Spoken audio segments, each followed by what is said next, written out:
sexuality educator. These are not real, obviously. These are my son's costume glasses, and I don't know why I'm wearing them. I just like them, but I'm gonna take them off. Let's get professional. Do you have a vulva? Does someone you love have a vulva?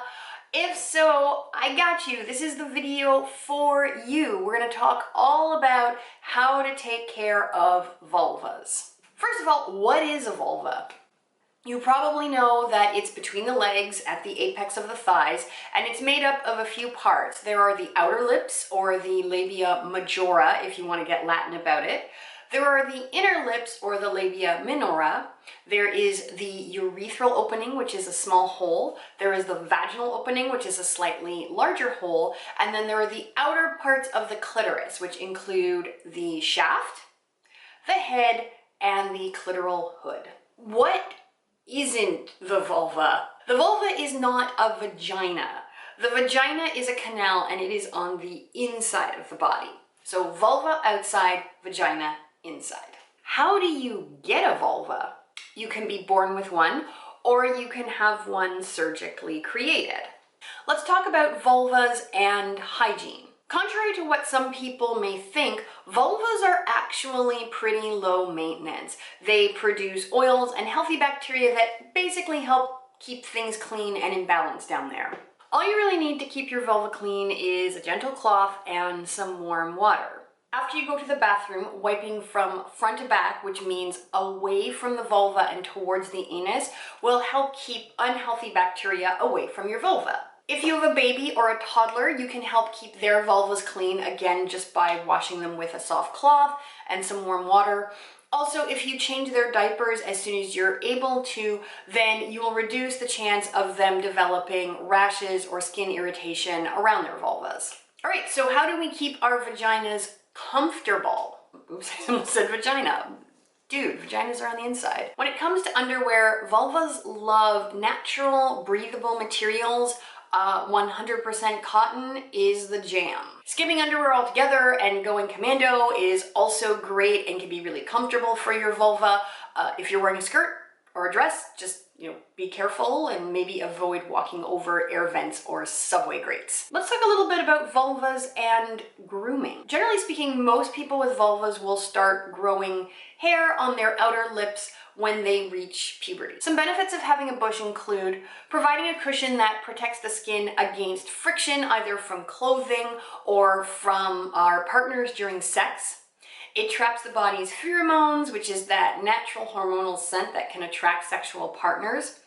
It also offers a barrier against certain external bacteria that could otherwise get at our nether regions. Pubes, like all body hair, are natural and useful, so if you like yours, embrace that bush because it's awesome. If you do decide that you want to get rid of your pubes, just remember that your vulva lips are sensitive.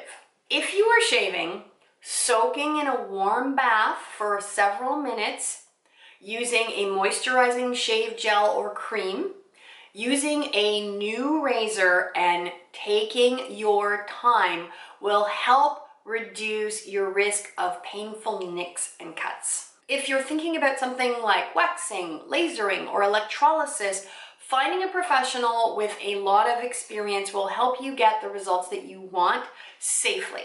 What are vulvas supposed to look like?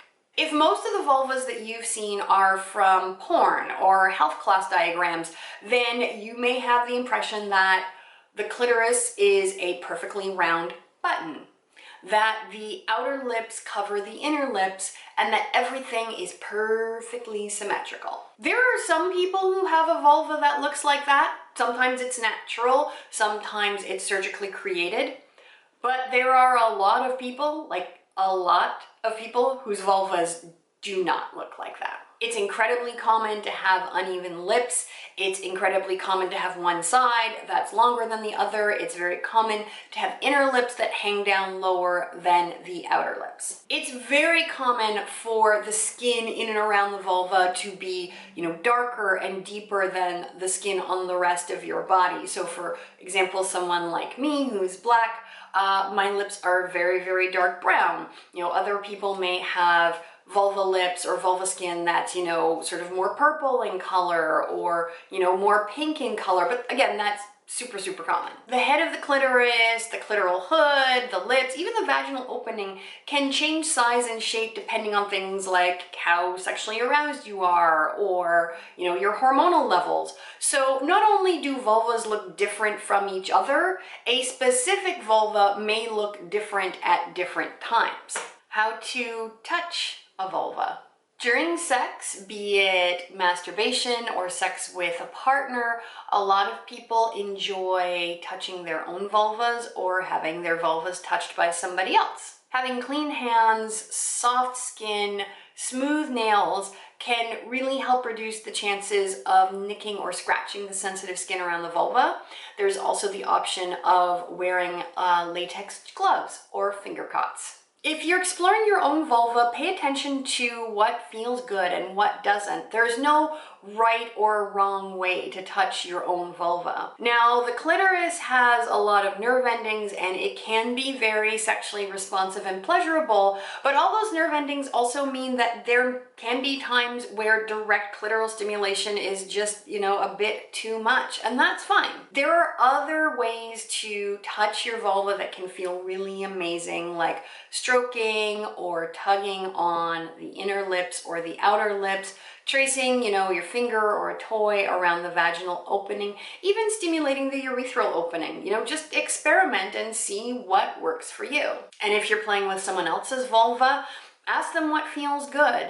And if they don't know, find out if they are open to, you know, having you explore different types of touch and stimulation, and if they're willing to give you feedback on what's working for them and what's not feeling so great. And of course, if you want to play with someone else's vulva, don't just start poking around down there. Ask. Make sure you have their authentic consent before you do anything. Now you know how to keep vulvas clean, comfortable, and happy. If you enjoyed this video and you want to like it, share it, or subscribe to this channel, that would be amazing.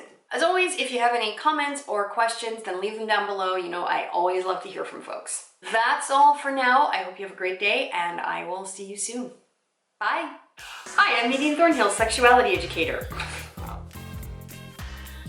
Hi, I'm Nadine. Ooh, look at them wiggle. Cool. Hi, I'm Nadine Thornhill, sexuality educator. Hi. Yeah, see, it's working.